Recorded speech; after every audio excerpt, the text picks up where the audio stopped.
Hey guys, Victor Isibo here. Just a quick one. My dear Africans, not everything is spiritual. Some things are psychological. Okay, somebody is complaining that he has a spiritual problem. Why did he say so?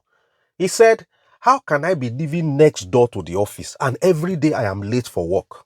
Now look at it. My boss has fired me because I'm never punctual. I am the last person to get to the office. Meanwhile, I share a common fence with my office. As a matter of fact, when they are speaking in the office, I hear in my bedroom. We are that close. Yet I'm the last person to get to work. Now they have fired me. It must be an uncle from the village. The last time I went to the village, I did not buy bread. I saw the way the man was looking at me. He is the one that afflicted me with this sack. I told the guy, listen carefully. Before you accuse an innocent person. Now, I used to earn 1,000 naira per year, for instance. I'm struggling to save. I'm struggling to pay bills. I don't have any savings because of the 1,000 naira I earn a whole year. Now I got a pay rise. Now I'm earning 100,000 naira a year. I am still struggling to save.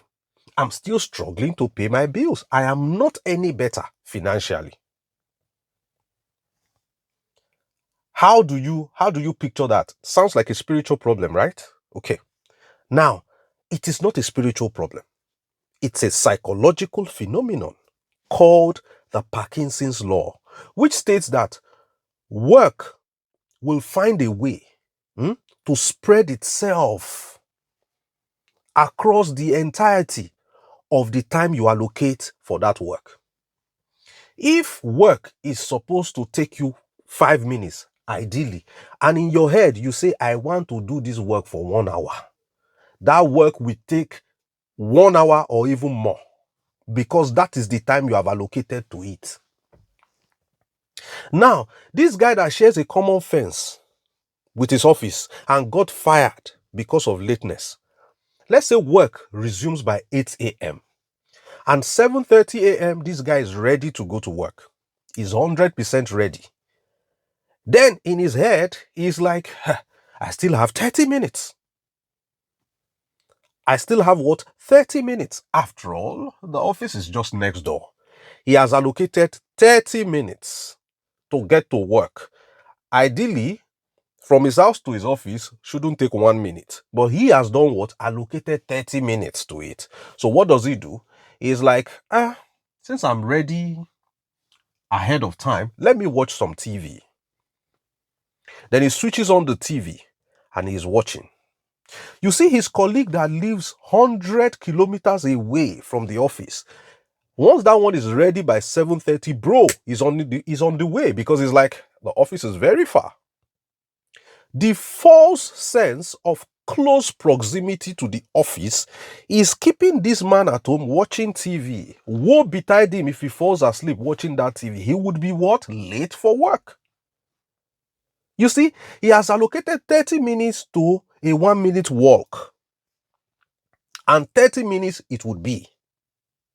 Now, he has gotten used to that in his subconscious. That way, he is always late for work. Now, I was earning 1,000 naira yearly and I was struggling to save.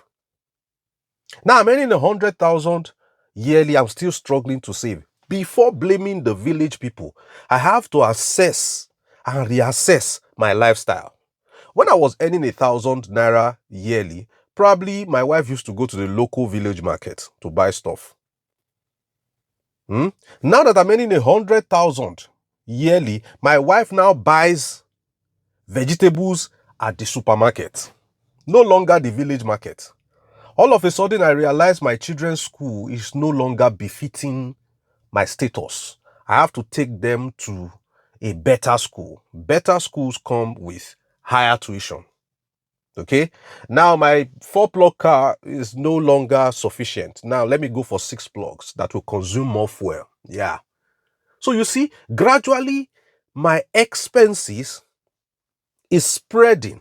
My expenses are spreading to fill up the money in my bank account.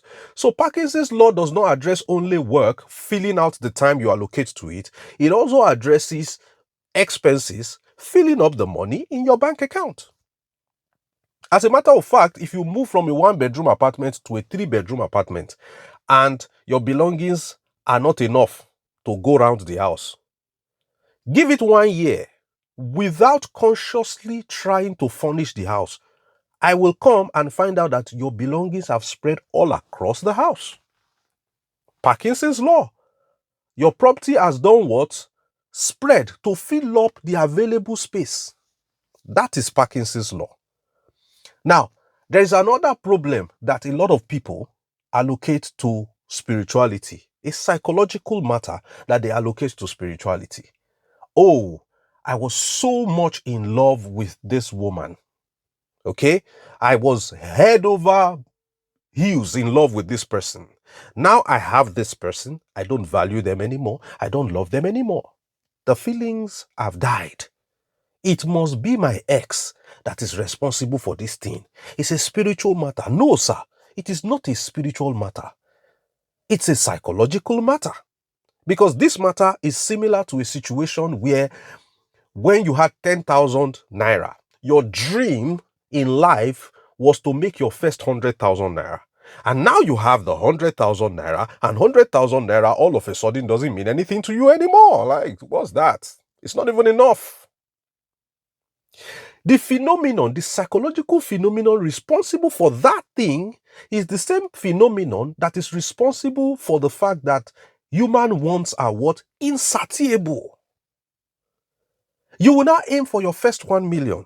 When you get that first 1 million, it is now useless. It is now valueless. You will now do what? Aim for your first 10 million. And that is why you see the rich keep hustling every day. It is the hedonic treadmill. The hedonic treadmill is the psychological phenomenon that says once you achieve a level of positive success with so much excitement, over time, the excitement dies down to the level you were before you attained it. It is called hedonic treadmill or hedonic adaptation. It happens every time.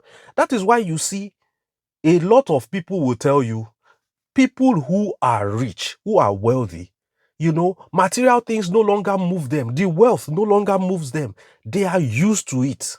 It is people who are either new to wealth or are faking it that you see that are very, very vain. They are carried away by material things. When you get used to something, the excitement dies. That's why when you live in a palatial mansion, your apartment is very, very attractive and you've been living there for 5 years. Somebody else who visits you for the first time, they are blown away by the exquisite beauty of the house. And you are like, what's special about this place? It's not special because you're used to it. It's not your first time. And you see a lot of marriages are suffering because of this. You have an African queen as a wife, very beautiful woman, because you've been married to her for a long time. There's nothing special about her anymore. But when other people see your wife for the very first time, they're like, wow. And you're like, what? What's all the hype about though?